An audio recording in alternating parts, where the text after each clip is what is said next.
Welcome, everyone, to this week's episode. I am really excited for today because I have somebody on here that I've been a really big fan of from afar, and this is our first encounter ever. And I'm really, really grateful and excited to have Rachel Sussman here on the podcast. Welcome. Thank you, Jennifer. I'm so honored to be here. I'm so glad we can make this happen. I know it was like a little, y'all, as everybody knows, I feel like what is time, but like a flat circle. Literally a flat circle. Mm-hmm. And it was, I feel like this is the moment, but it has been leading up to the moment. So the anticipation of the moment has just been really wild. So thanks for finding time in your wild schedule. Oh my gosh, no worries. I'm so happy. Before we jump on in and I get to congratulate you for all the things that you're doing, tell the listener who you are today. Yeah. Hi, listener. My name is Rachel Sussman. My pronouns are she, her. I am talking to you from Muncie Lenape land in Harlem, New York, in my brand new apartment that I just moved into recently. Oh my God, congrats. This is the only background I can share in the entire apartment. The rest of it is chaotic. So you are seeing a beautiful background. Yeah. Because I had to have one background for Zoom. So I made that happen. And I am very excited, as I was saying to Jennifer, to have a bit of time this summer to hopefully balance some of the work with some life stuff and take a beat to re-energize myself and prepare for all the work that's to come in the next season. Yes. I guess if you had to put hats on yourself, or I don't like labels as like a phrase, but like what hats do you wear? I love that phrase. What hats do you wear? I call it creative identities too. Great. I creatively identify as an educator. I run the Business of Broadway, which I'm sure we'll talk about. Mm-hmm. It's an educational initiative. I'm an adjunct professor at Columbia and NYU and Berklee School of Music. Okay. And I'm a producer. I am producing in every form of the word, creatively, strategically. Those are my two biggest identities. I would say producing is fairly all encompassing of my trajectory in this business. How did you come to those hats? Like, I mean, obviously, like we're in the theater land, so I would imagine, mm-hmm. and I'm totally assuming, and that's not fair, that like as a kid you were in some sort of theater something, and then it was like move, or was it like no, we're like in business land and like actually this is cool? Such a good question. I mean, so like so many people who find their way into the theater, I began as a performer. Yeah. I was a competitive dancer for a long time. And what kind of dance? All of it. Tap, jazz, ballet, probably some bad version of whatever we thought hip hop was. A lyrical point. Like I really, at one time was doing 17 classes a week and was like very involved in my dance company. But I also loved theater. And what I learned is there's dance and theater, but there isn't so much theater and dance. So I figured I could, by moving more intentionally into the theater space, I was able to continue my dance education and find the joy in it. So I started performing when I was 7. I was in a group called the Knapsack Players, which was like a recreational theater company in our, town in Metro Detroit. And then I graduated to the Rising Stars, which was 6th to 9th grade. Okay. Which was so formative. And I have many of my closest friends today are friends I made in that program when we were kids. And I had a very wonderful, comprehensive high school training. I went to public school. I took theater for 4 years. I did the musical, I did the play. I was the president of the International Thespian Society. Our troupe, for those who are listening, we were Troupe 2296. I still remember. And then culminated in, because I had this incredibly well-rounded education, I knew from the time I was 14 that there was more to just being on stage or being running crew off stage. Right. So I got to explore these other facets of the business in this really, safe and exciting way. In my senior year, I did a dramaturgical analysis. I was very into dramaturgy on a Michael Frayn play, Copenhagen, which is like a very dense piece of literature, won the Tony in 2000. And I knew that I loved that. I also loved performing, but it sort of had opened the door for me in high school to realizing there's so much more out there. Right. And I ended up going to NYU to study drama. I was in Strasbourg, and then I transferred into the ETW studio, experimental theater wing. And while I was there, I sort of convinced my parents as this sort of ambitious, precocious kid that I really wanted to be in New York. And here were the things that made NYU the right school for me versus any of the others. Coming from Michigan, of course, the University of Michigan is such a prestigious, wonderful theater program, but I knew I wanted to be in New York. So I really pitched my parents on I was going to be networking and interning. And I don't quite know if I even knew what that they were buzzwords though. And of course. I was like, I'm going to take the buzzwords, I'm going to justify them. But I did that. I my freshman year, every semester of school, I used elective credit for an internship. Oh my God. And I had this amazing internship my sophomore year. I had the opportunity to work with Chris Burney, who was then the associate artistic director of Second Stage in New York, now artistic director of New York Stage and Film. And I got to be the fly on the wall, a fly on the wall for this process of a new play development. And it was like an epiphany for me to be like, oh, I want to make the thing. I want to be in the room with these people, a director, these generative artists, talking about, what are we trying to do here? What are we trying to make? Why is now the moment? Who's it for? All those big questions when you throw all the paint at the wall. And I had been feeling very much like acting from my perspective. I knew there were other things I liked, and I had known that in high school. And I watched many of my friends who've gone on to have extraordinary careers where this was it. They were like, this is what I want. And I knew that there were other things out there that could make me happy. And I was I'm a Capricorn, so I also really like to be in charge. Oh my God. I'm a Capricorn Aquarius cusp. Oh wow, you are right at you're January, baby. I am January 20th.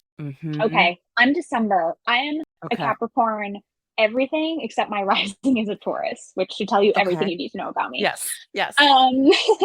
But I just, I liked being in a position of leadership. I liked but in a collaborative leadership capacity. And that I felt like as I started that experience I had at Second Stage really opened the door for me in thinking, oh, maybe this is the path. And I found that I was really gravitating toward creating opportunities for producing. And I found it so creative. And also I'm a person who likes numbers and likes to make budgets too. And so I got to sort of think strategically and numerically, and the business end of it was really interesting to me too. And so, throughout school, because I was in the experimental theater wing, they kind of let me do my own thing.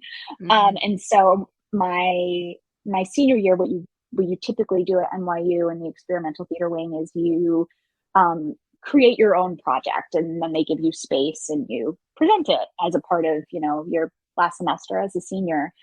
And I wasn't really interested in doing that. I actually wanted to produce a fellow student's work for them, and that could be my project. And so I ended up producing that at school, and then, through my other internships, finding these collectives of other young artists who were interested in producing.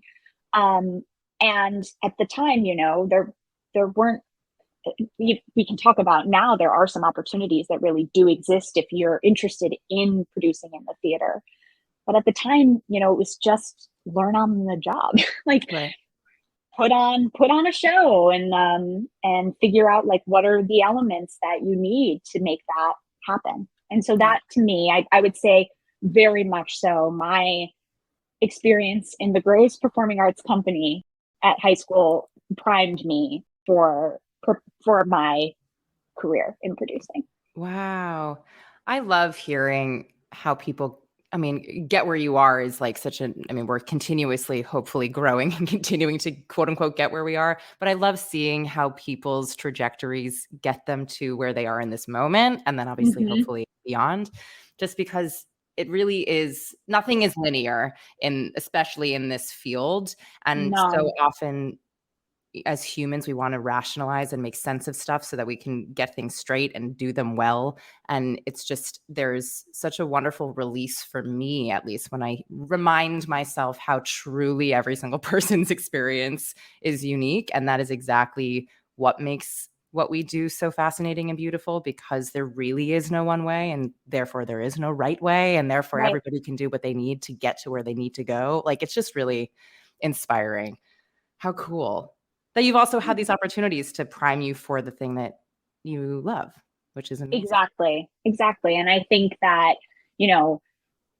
having a BFA and understanding, human interaction and the psychology of people, like all the things you learn when you're in acting school, makes me a better producer, makes any of us who maybe don't end up being actors better at whatever we do, because it just allows you to have a deeper, more honest connection with other people. And empathy, and also just understanding all sides of it as opposed to just the one side. Oh yeah, completely. Well, I want to hear, when you decide to work on a project and produce a project, how do you go about finding it, and what draws you to it?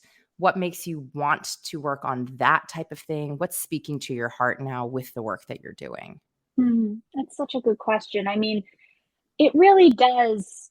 There's so many factors. I mean, I like to break it down to 3 Ps, which are people, projects, profits. And typically I would take them in that order. And I would say that you might not have all 3, but you should at least have 2 of the 3 as a producer. And it will depend. Circumstances, obviously, will maybe change what those priorities are in any sort of given moment. But for me, I'm really interested in work that has something to say, that feels connected to the moment that we're in, without being heavy-handed. But I'm interested in work that has elements of call to action and feels sort of, politically or socially relevant. And in particular, stories that haven't yet been told. And I focus a lot on stories by and about women and queer individuals and people of color, because I feel like we've seen so many of the living room dramas, as they were kitchen sink dramas. And I think that, audiences are excited and ready for new experiences. And I think that has been proven over the past few years, pandemic aside, by the kind of work that has been elevated into the commercial space. And, I think I work as a commercial producer. I have a background also working in nonprofit. I think it's reductive to say one is about art and one is about business. They're both intertwined in both sectors. But in the commercial business, it really is a market. It's, what is going to, not only be artistically successful, but what has financial success. And I was very grateful to be a co-producer on What the Constitution Means to Me, which had a very, very special benefit reading for the National Network of Abortion Funds. Heidi Schreck came back after years off the show, a tour that she was not in, to perform last night. And I think, Constitution, which is a very sort of intimate piece, based on Heidi's own experience, debating on the Constitution, and then also what she thinks of it today. That piece of theater has many people, of course, thought it was artistically brilliant, but there were questions around, well, can this be successful on Broadway? And by that, can it make money, right? And like what we say, like, can it recoup? Can it make the investors who are going to put the money in whole again and then make a profit on top of that? And as of now, Constitution has, returned far over 100% of its ROI. And I mean, there was a tour that completed. So I think things like Constitution going to Broadway, open the door for all these other experiences, because now we can say people do want to see those works. Right. And it felt like a very deeply American play, which it is, but people are interested in that. And, I think that Broadway for many reasons is the goal, because there is not only an opportunity to, make money and then participate in various revenue streams from there, but also for people like me, shift the paradigm in terms of the kind of subject matter we're saying has commerciality and has the potential and should be seen by so many, right? Because it's also like the biggest stage in so many ways. And so that makes me feel really excited about the world. And that's just an example of a project I'm so deeply proud of. Yeah, that show is everything. I have so many thoughts and feelings about it. We can probably talk about that. It's like the whole episode. But I feel like kind of in the same vein, I do want to talk about Suffs, because I feel like it does have a similar women forward conversations that we are not usually having forward. It kind of feels akin to Constitution a little bit. And I'd love to hear how that came to be. First of all, congratulations on an incredible run, but how that came to be, and how it was working on it for you as a particular project. Yeah, I mean, so unlike Constitution, which already was fully formed and I helped raise money on as a co-producer, right. I wasn't actively creatively involved. We had 3 brilliant lead producers who really shepherded it from, theater workshop to Broadway. Suffs was an idea I conceived of when I was 12. So I have, I was talking to an artist friend. It's like, when you work on something so deep and so long, it feels like an extension of you in some ways. Yeah. And when I was in 7th grade, I had the opportunity to do a project in my history class on turn of the 20th century America. And so I chose women's suffrage. Believe it or not, this was like pre-Google really existing in the way it does now. So I went to my middle school library, just typed in askjeeves.com, and was like, women's suffrage. Unbelievable. We love a library, though. We really do. I love a library. Yeah. But there wasn't really much available in the library. And I'm not sure what your sort of education was, but for most, and I was in a public school system, I would say broadly, the education of women's suffrage in the American system is Susan B. Anthony, Elizabeth Cady Stanton, and they sort of put abolition and suffrage together in a quick way. And then you sort of get to the 14th and 15th Amendments. And then, you're really in World War I. That's a huge focus. And then, just a little cursory note about women got the right to vote in 1920, also prohibition, like all the other things. It's just sort of couched in there. And I found it so interesting. And I mean, I could talk about women's suffrage and history forever, because the ways in which abolition and suffrage also created tension. But the thing that I really came to learn is, men hold the pen of history, as we know, and all of those books are written by men and from a male gaze in terms of, they don't know what these women went through. And so there wasn't really much available in my middle school library, but being the kind of kid I was, that made me even more passionate and more determined to find that information. I went to the county library and suddenly opened up this world of biographies about Alice Paul and Ida B. Wells and Carrie Chapman Catt. And I was like, this is insane. Why are these women being kept from me? Why don't I know about the women, the legacy of these women that I'm now a part of? Right. And, women as a whole are pretty removed and erased from US history. So I became a big suffrage nerd and read a bunch about it throughout middle school and high school, and then, went off to college to be a performer. And when I made the shift into producing, this sort of found its way back to the forefront of my mind. And I thought, why isn't this a piece of theater? It's so dramatically, like inherently dramatic.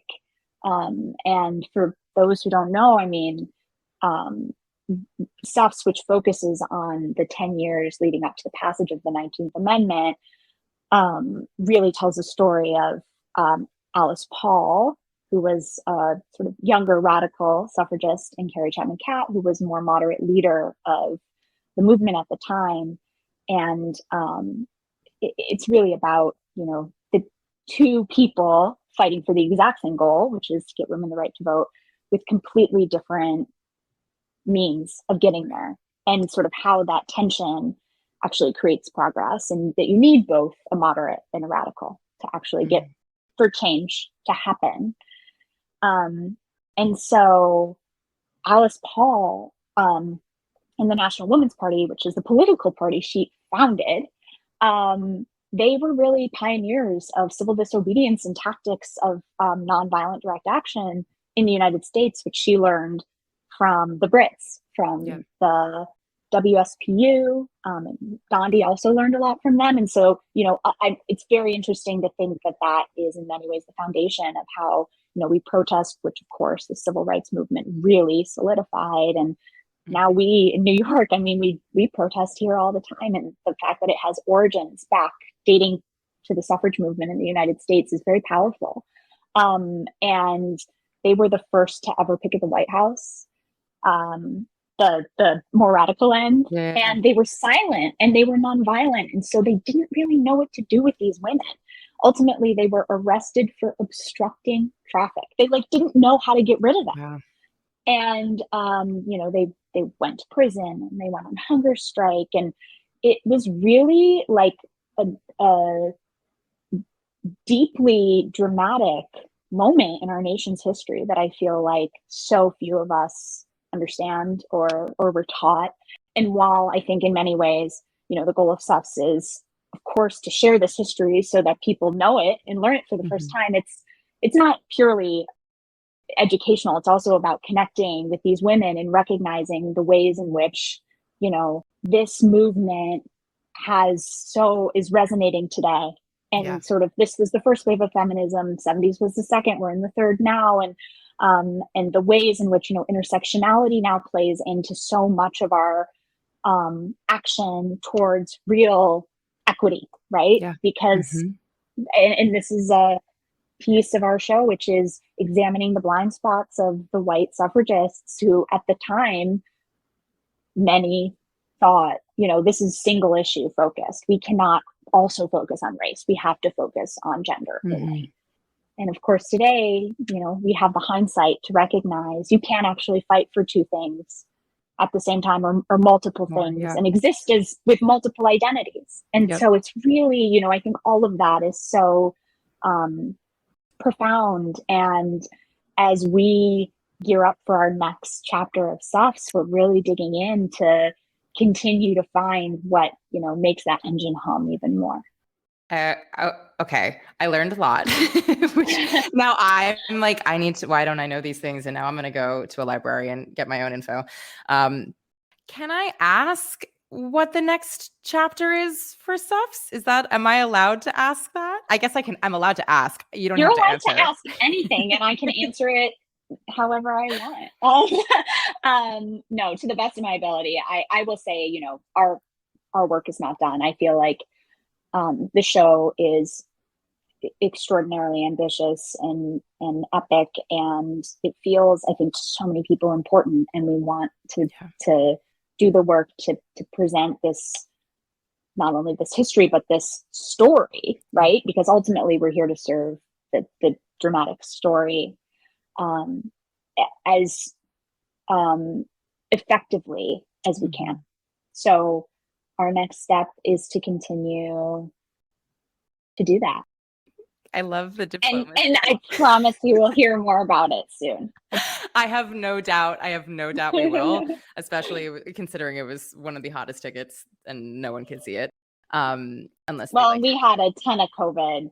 And Sadly. COVID. Oh, I know. And yeah, COVID. we lost 25 performances due to COVID, which, I mean, Suffs is only one case. I could list a number of other shows, in particular off Broadway, like Soft and Which Way to the Stage, which were so impacted by COVID. And it's hard, we just don't have the coverage off Broadway, and we're working with much smaller budgets than Broadway shows. And I just want to commend our company, but all the companies and artists who are trying to make live theater right now, because it is so hard and it can feel so disheartening. And we didn't get to open our show. We canceled our opening night of Suffs.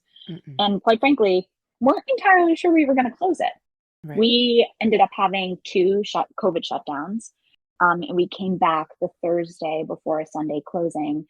And I had sort of, psyched myself up to say, like, we might not get to close the show. I sort of had to prepare myself mentally and emotionally. And then I was sitting in the theater at intermission, and it finally hit me that we were really doing our last performance, and we had an audience there who had been trying to see the show mostly since our opening night, all the friends and family who hadn't been in yet.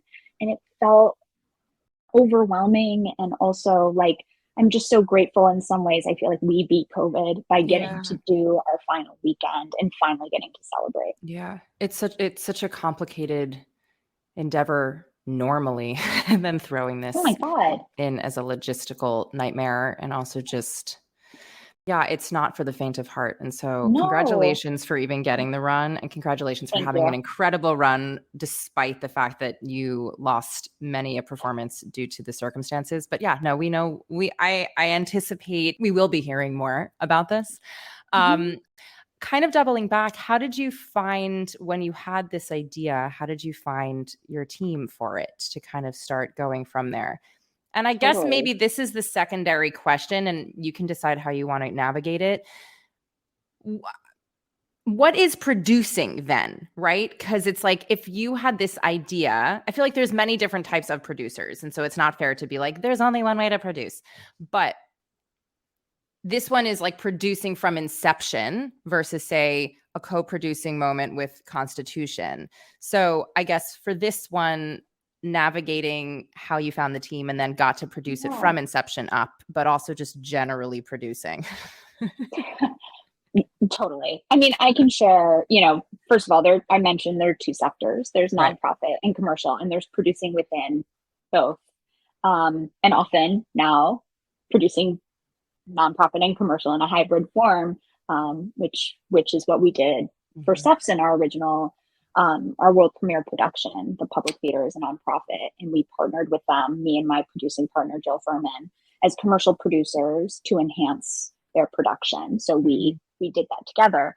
I mean, I primarily think of, the producer that most of us think of, and I think our recognition of producing in the commercial theater is the person who gets to stand at the microphone when, you win the Tony Award for Best Play or Best Musical or whatever.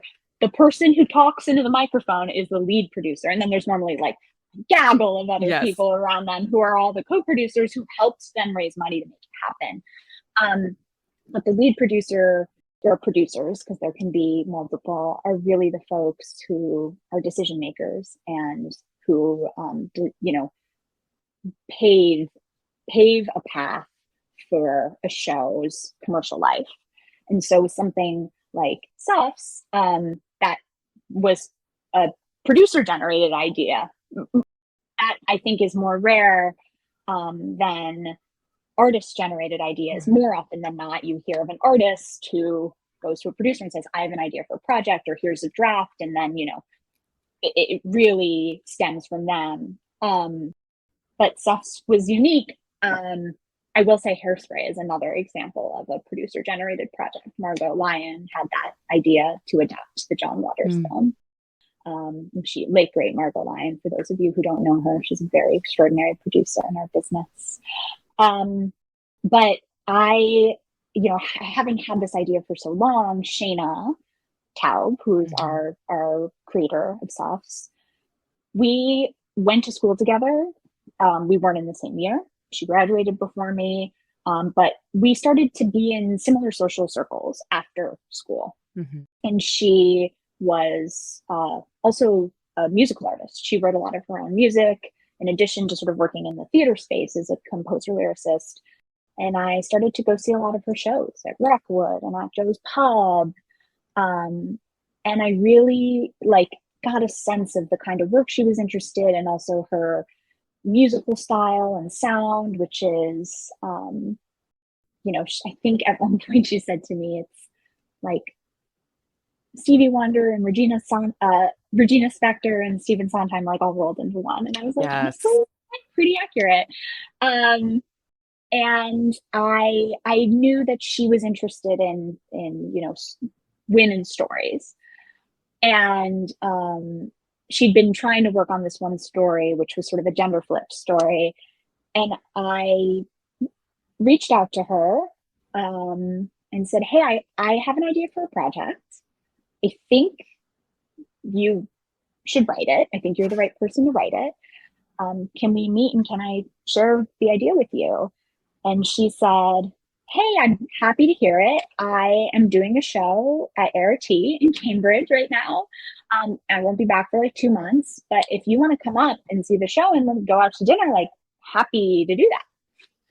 So I ended up going up to ART. I saw her in the show. We went out to dinner and I pitched her on the idea. I said, do you know who Alice Paul is?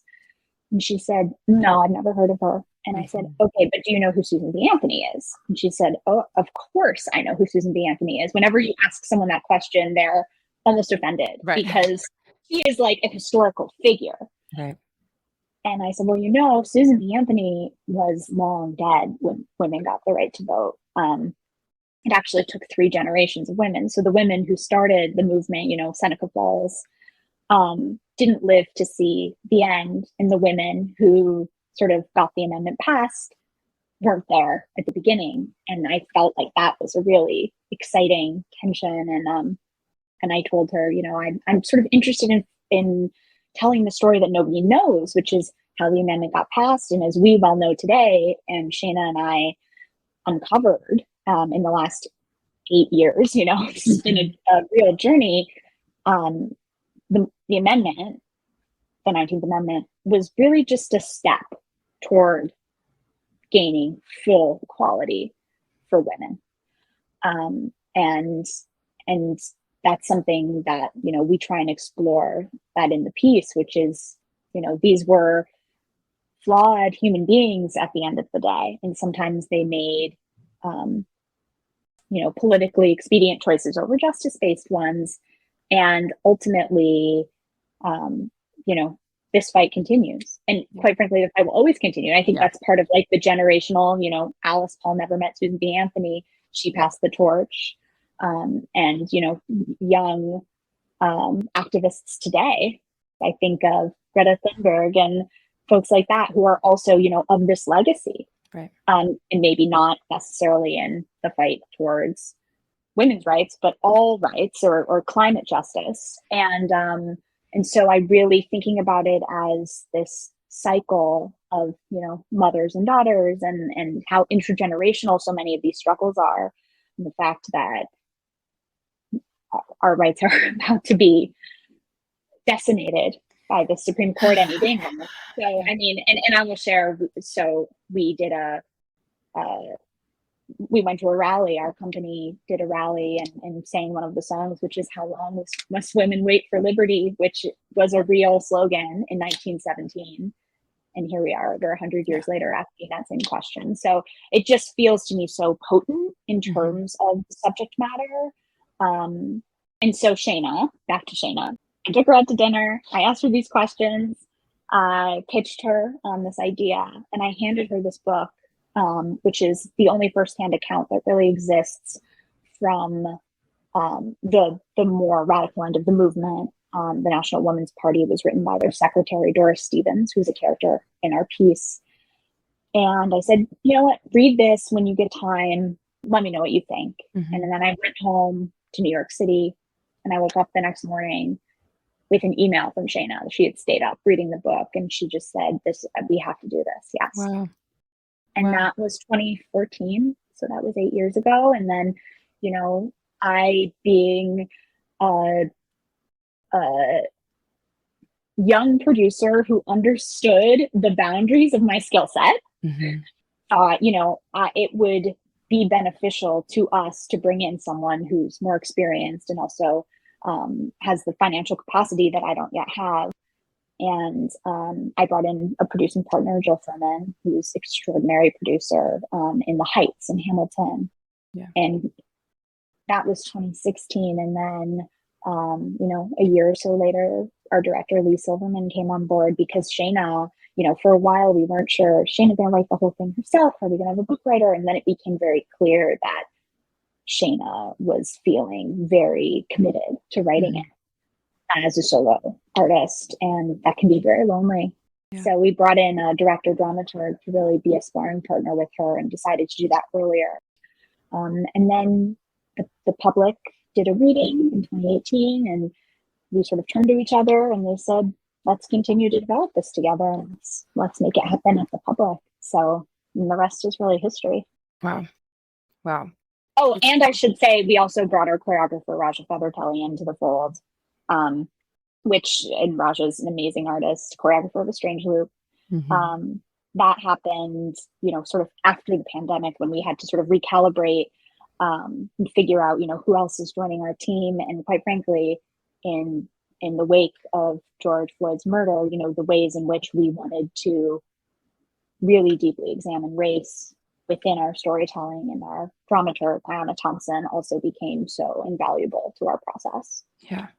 It's so important to surround yourself with like-minded artists who also believe in the same thing. And it seems like throughout every single aspect of this, you were so intentional about the way in which the story could be told, and continuing to be intentional about the world that we're living in, and how perhaps one must shift from initial inception to the ways in which it needs to be, analyzed through whatever we're living through. I think it takes a certain type of person to be a bit humble and have a bit of humility to recognize that you don't know everything and other people do know more, and that actually strengthens the idea anyway. So congratulations on this whole thing. I cannot wait to see it in its next iteration, wherever and however that might be. So I want to shift a little bit now to the business of Broadway, and talking about that as is it a company, organization, foundation? What is the actual label for it before I guess we call it a few different things. It's a company, really. Cool. It was founded by Eric Rothstein, Heather Shields, Dana Lerner, and myself. And we've also brought Sammy Lopez into the fold now to join us. And it began really, Erica Rothstein, who's an incredible producer and an artist manager. We were out to dinner in mid 2019, and she said to me, I'm so interested in getting in helping people understand what we do. Because the very question you asked, what is a producer doing? Correct. What does that look like? And it's something I'd also been thinking about. And then separately, Heather had been having these conversations with Erica, and we just said, what? We just have to do it. And that's also so much of what producing is. It's the thing doesn't exist. I guess you have to make it happen. And so it's an educational initiative that really focuses on democratizing knowledge around how the commercial business operates.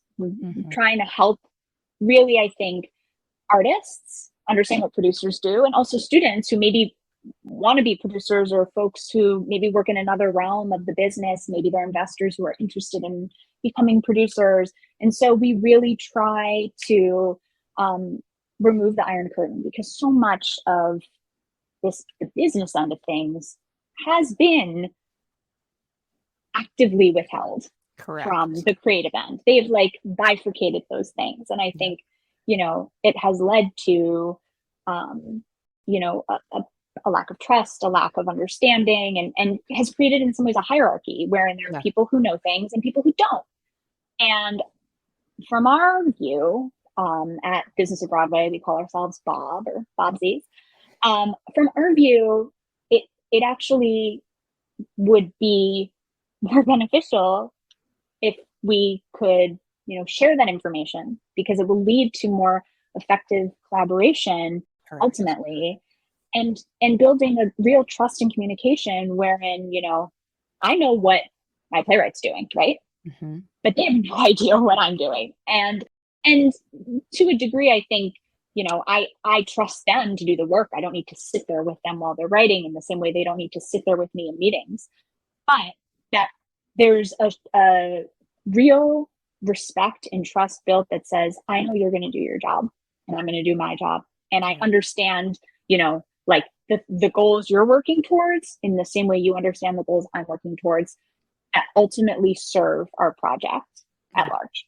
Yeah. I mean, it's literally how I initially found you was through Heather, because of Business of Broadway, because y'all's mission is so similar, obviously in a different sector to what we do here at EAC, but really about bridging that breadth of knowledge that we're not taught these things. And it just boggles my mind, and I can go on my little high horse about it, but like this whole entire industry is built on the premise of collaboration. And so the fact that we have it's gatekeeping, frankly, but we have the gatekeeping, and we have, these iron curtains that are separating us from better collaborating, is defeating the entire purpose of why most of us enter into this to begin with. Like it makes literally no sense to me. And it deeply infuriates me to my core. I know, and I can tell. And I think, but in a great way, and I think, so much of this business and so many businesses are built on this scarcity mentality, which is if I have this information, I can succeed. And if I keep it from you, I'll succeed more than you. Exactly. Instead of your success is my success. Your success is my success. And in your success, we all succeed. Correct. And so I think that's sort of much more of, in some ways, I would consider it a growth mindset and this belief in abundance, which is, real sharing of knowledge and resources and opportunities, which I do with all of my producing colleagues. I think it's a real shift generationally. I think that, this upcoming generation of producers, I understand it's we're working in a commercial industry. There is a certain level of competition. There are only 41 Broadway theaters. Sometimes you might want something that a colleague of yours has, but just because they get it doesn't mean you failed. Right. And I think, that has become so ingrained in us. And, to really shift and to say, okay, well, you can actually be a better artist by understanding sort of the building blocks of, the management end of things. And quite frankly, I think if we all want to begin to really question and challenge some of the systems, it's hard to do that if you don't understand how they operate. And I find so often that I will talk to artists who, they're angry about certain things because they just don't understand them, or information has been withheld from them. And once, we have a deeper conversation and I explain, well, how the unions operate, for example, or why certain rules and regulations are in place, they're like, oh, well, how do we fix that? And then we can have a deeper conversation about okay, well, it's great to think abstractly about, obviously this is broken, but how can we find a solution? Exactly. Well, what are some of the things that you all teach, or how does it work if, say, I am an artist who wants to expand my breadth of knowledge about those other things, and I don't quite know how or where to begin? What do I do when I contact you all, the Business of Broadway? Yeah, I mean, so we're on the businessofbroadway.com. And we teach all the time. We teach in the pandemic. I think, we really taught virtually and have been teaching virtually, but we started to add and incorporate in-person classes again, which we had done when we were founded in fall of 2019, which is just before the pandemic. But we've really, figured out how to exist in a digital format. So we teach a Producing 101 course. We try and keep our classes very accessible in terms of pricing, in particular for the 101 class, which we consider more foundational. And then we have these sort of 200 level courses, which are more in-depth topics, including creative development, talk about how a show gets made, talk about, what does a nonprofit commercial enhancement relationship look like. We also talk about unions and guilds, the history, how they function today, assessing and transacting an investment. If you were interested in either becoming an investor or co-producer, how to talk about, that big stack of paperwork you're given, read an operating agreement. And we also have a marketing and social media strategy course. So we've really built out this curriculum and are actually working on a few other things now. But we teach 101 every single month, and then we teach all of our 200 level courses every other month. And if anyone is interested, they can go and look at our schedule on our website, thebusinessofbroadway.com. Thank you for sharing all of that. For anybody who's listening who is interested in producing, obviously, go to Business of Broadway and take their classes. But in addition to that, what would be your advice to future producers or aspiring producers about where to even begin?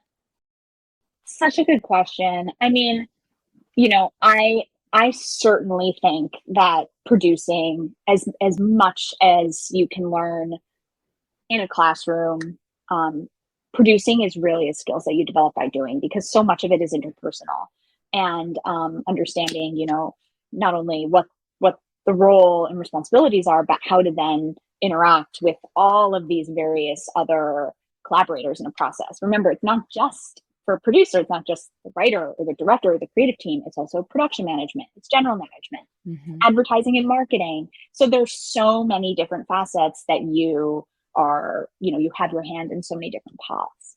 I would recommend a couple books. The first is this great book called The Secret Life of the American Musical. It's written by Jack Vertel. And then there's this more of a memoir by the great Ted Chapin, former head of Rodgers and Hammerstein organization, called Everything Was Possible, The Birth of Musical Follies. It's one of my favorite books. I've read it more times than I know. But Ted was like a gopher, like the guy who goes to get coffee for Sondheim and Hal Prince on while they were building Follies, like out of town. And they, it's like these young star collaborators who just finished company. And, for those of you who don't know, Follies was not like a massive commercial hit. In fact, I think many would call it a commercial flop, but it was like this really interesting concept musical. And it's just like such a fascinating journey of development. And, Ted talks in the book about when Stephen Sondheim stayed up and like wrote I'm Still Here and was like, I wrote this last night, and now we think of I'm Still Here as like such a part of the canon. So it's really an incredible book that I can't recommend enough, because I think it's also so dramatically compelling. And then there is another book that I hold very near and dear to my heart. The Commercial Theater Institute, CTI, is not active right now, but they did put out a book a while ago, in the early 2000s, called The Commercial Theater Institute's Guide to Producing Plays and Musicals. And it's basically just a bunch of interviews with producers. And you learn about, they tell you all these sort of anecdotes about their experiences and, how to raise money and, their philosophy on producing. And there were particular stories in that book that I did not agree with, and then others that like still resonate with me today. So I think it's also understanding the landscape. And for those who maybe do want to consider a career in the commercial theater, this is one of our fun facts that we always share in our Business of Broadway 101 class. When you go to the theater and you pick up your playbill, and you open it to the title page, that first line of names, those are the lead producers. And if you start to get to know those, you'll see there are often many co-producers, but the folks who are lead producers, they have a lot of other shows, and you could sort of figure out like what's their career been and get to sort of understand where did they start. Many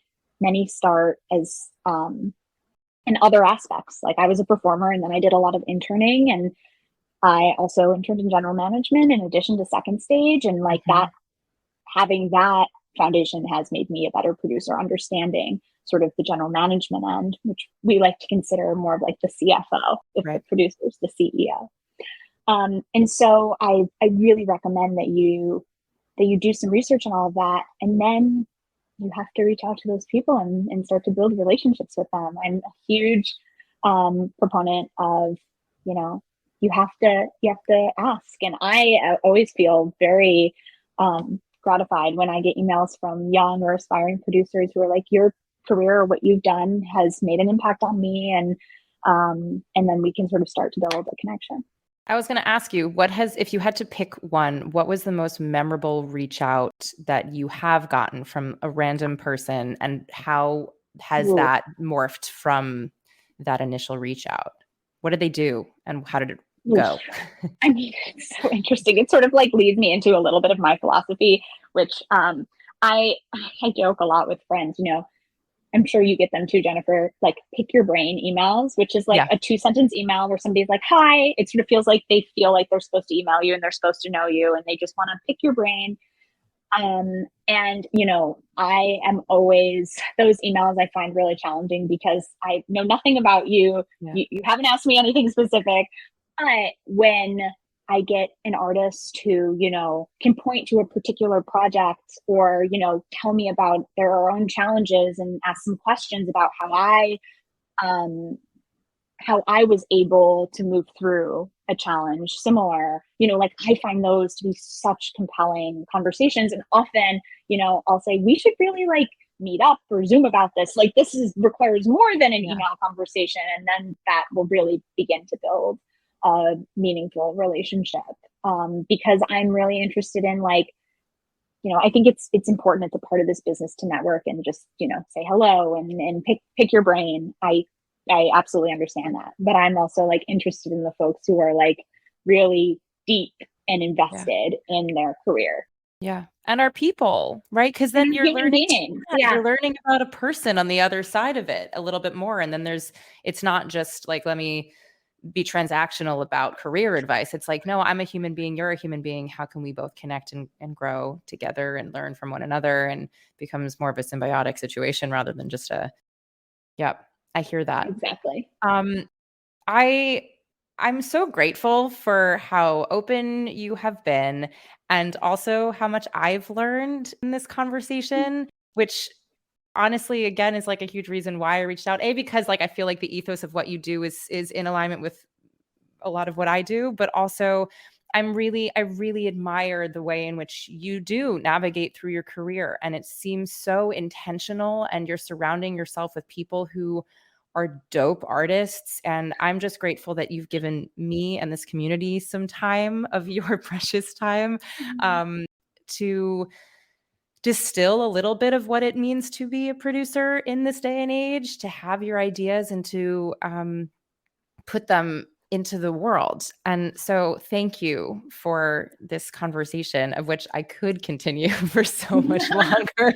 And for hours. I mean, I'm so glad to connect with you and get to learn more about, the Empowered Artists Collective, and know that we are in such like deep alignment, and there'll be more to come from both of us. I'm sure we'll be crossing paths a lot. Oh yeah.